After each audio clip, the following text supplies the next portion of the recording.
Welcome students. So in today's class we shall be learning about the concepts of isoenzymes. So from the name it's quite a different topic, but it is somewhat similar to the forms of enzymes. So what is an isoenzymes? These are the multiple forms of enzymes. We can say that these are the multiple forms of enzymes catalyzing the same reaction as isoenzymes or isozymes. So they catalyze the same reaction and they are commonly known as isozymes also.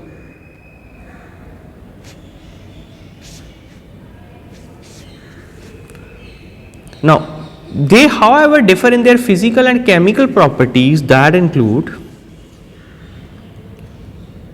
so we can say they differ in their physical and chemical properties. Now what are the various physical and chemical properties, such as their structure, immunological properties,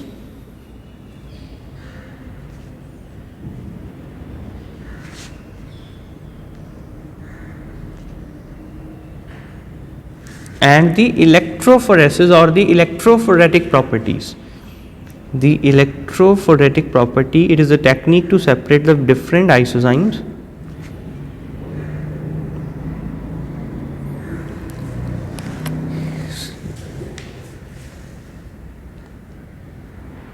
So how these isozymes occur? There are many possible reasons that are offered to explain the presence of isoenzymes in the living systems. The first one being that isozymes are synthesized from different genes. The first is how these isoenzymes exist. The first one is they are synthesized from different genes.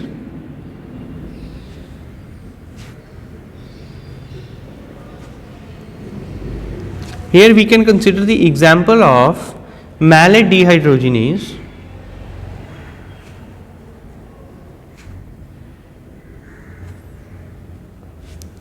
Now it is different in case of the cytosol and the mitochondria. So there are two different genes that regulate the synthesis of malate dehydrogenase in cytosol and differently in mitochondria. Now the second possible explanation is that the oligomeric enzymes consist of more than one type of subunit. Oligomeric enzymes consist more than one type of subunit. Now here we can consider the example of lactate dehydrogenase.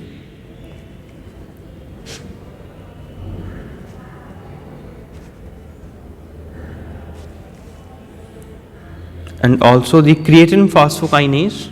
So these are the two enzymes that are having different subunits. Now due to the presence of different subunits, they are known as oligomeric enzymes, as they are performing different functions. Now the third explanation can be that an enzyme may be active as a monomer or oligomer. For example, glutamate dehydrogenase. So enzyme, it can maybe a monomer or an oligomer.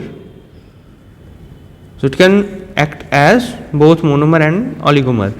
So in this case we are having the example of glutamate dehydrogenase.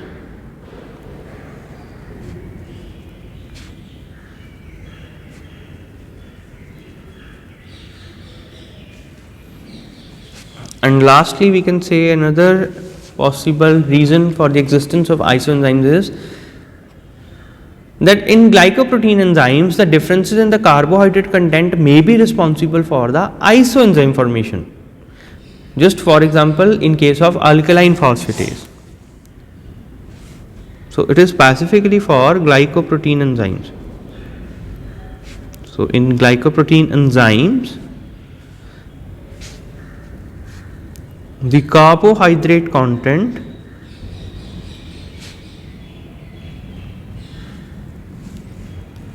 is responsible for isoenzymes.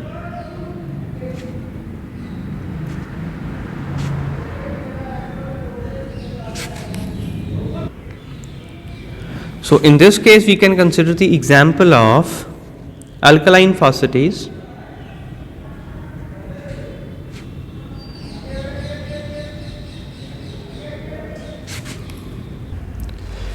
So in order to understand the concept in detail of isoenzymes, we must discuss the example of lactate dehydrogenase in detail.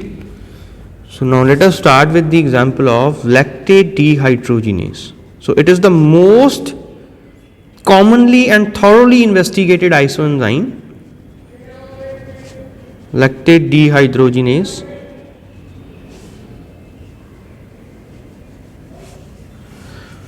So its systematic name is L-lactate oxidoreductase.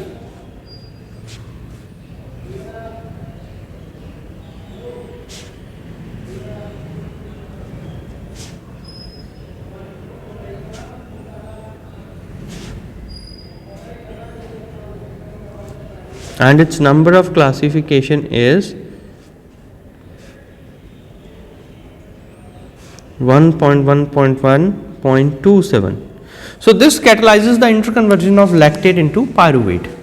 So the common reaction that is regulated by the lactate dehydrogenase is conversion of lactic acid into pyruvic acid.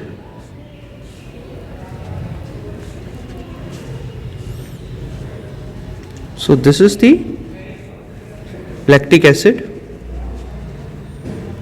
So in presence of lactate dehydrogenase enzyme, we can simply write it in a short form of LDH.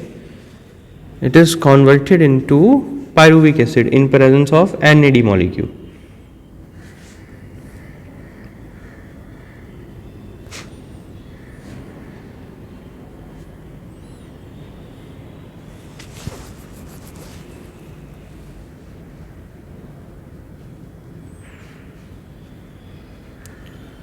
So this is the generalized reaction that is occurring, which is governed by the lactate dehydrogenase enzyme. So usually LDH is having the 5 distinct isoenzymes, namely types of isoenzymes in LDH are LDH1, then comes LDH2, then LDH3, LDH4, and ultimately the LDH5. Now they can be separated by a technique known as electrophoresis. So LDH1 is having the most of the positive charge and is fastest in the mobility of electrophoretic charge, whereas LDH5 is the slowest. So how these structures are determined, we can say the LDH is an oligomeric enzyme, usually a tetramer, and is made up of 4 polypeptide units. So it is a tetramer and is made up of 4 polypeptide units.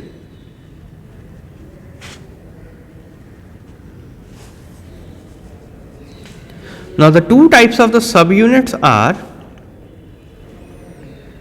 M for the muscle and H for the heart. So one type of subunit is found in the muscles, whereas another type of subunit is found in the heart. So we can use different types of annotations to determine that. So in case of muscle we can represent it by a green colored circle, whereas in case of heart we can use a red colored square. So these are just simply an annotations.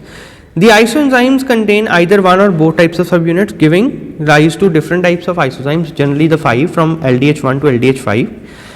Now, what are the various characteristic features of LDH isoenzymes? These are discussed somehow through a table. So we shall be drawing simply a table here to show you how the various isoenzymes occur, their properties. So now let us draw a table. So these will be the headings: isoenzyme, then comes the subunit, then the principal tissue of origin,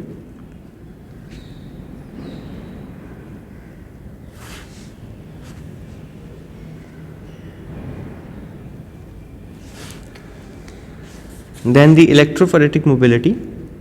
So it is an important aspect to isolate the enzymes, the electrophoretic mobility, and then comes the action of heat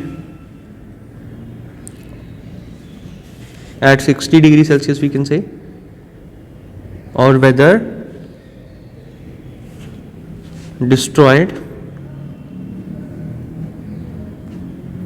by heat at 60 degrees Celsius, and lastly the percentage of normal serum in humans.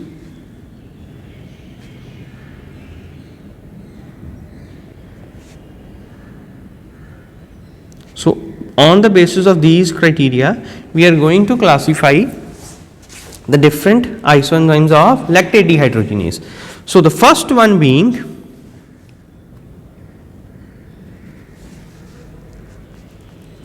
LDH1.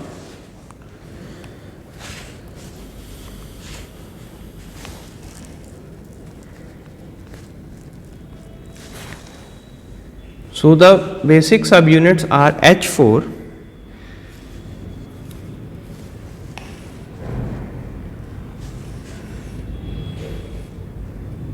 so it is containing all the 4 subunits that are present in the heart, and its principal tissue of origin is heart and the RBCs.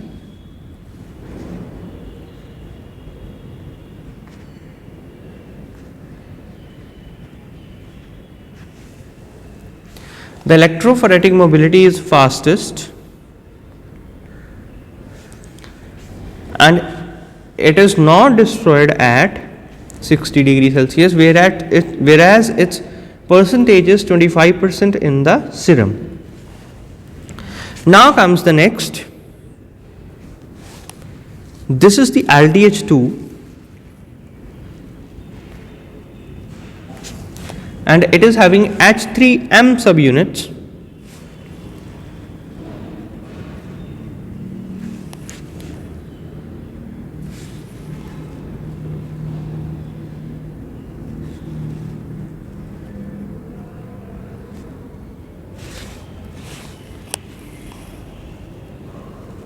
So here you can see one subunit from muscles is coming out, and its principal tissue of origin is heart and RBC again. So it is also formed in the heart and RBC.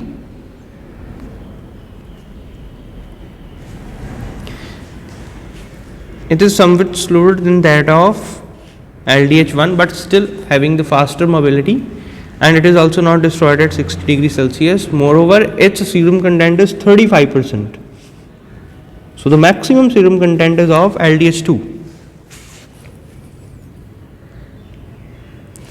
Then comes the third one, that is LDH3. So it is having 2 H2 units and 2 M2 units, H2 M2, and its basic configuration will be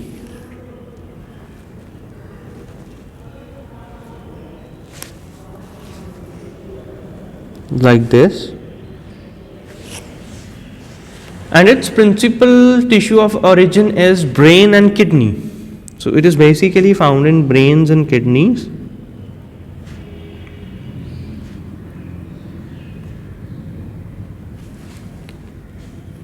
And its mobility is also fast, whereas it is partially destroyed at 60 degrees Celsius. And its serum content is also quite higher, around 27%. Now comes the fourth subunit, that is LDH4. So it is having 1 H unit and 3 M units.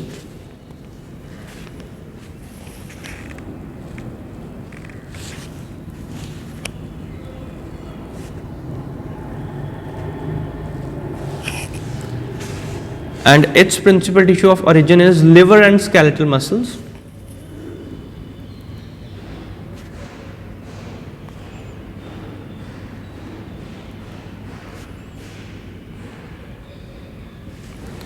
Its mobility is the slow, and it is completely destroyed at 60 degrees Celsius, and its serum content is also quite lower, around 8%. And lastly comes the LDH5 subunit.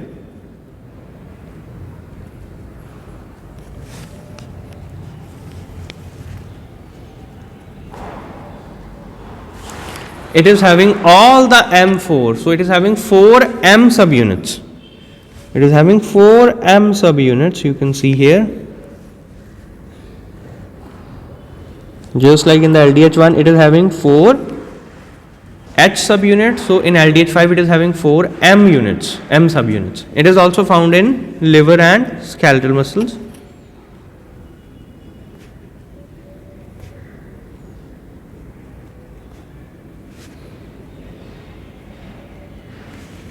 And its mobility is the slowest from all of that. And it is also completely destroyed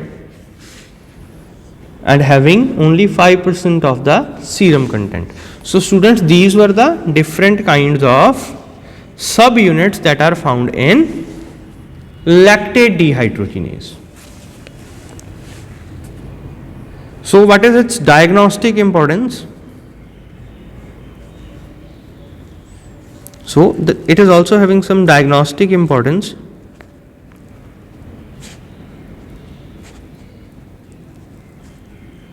That is, we can see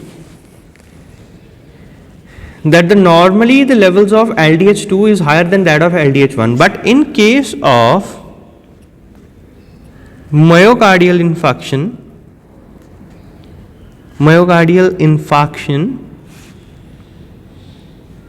the levels of LDH1 are much greater than that of LDH2 within 12 to 24 hours after the infection. And whereas the increased activity of the LDH5 is an important tool for diagnosis of liver diseases.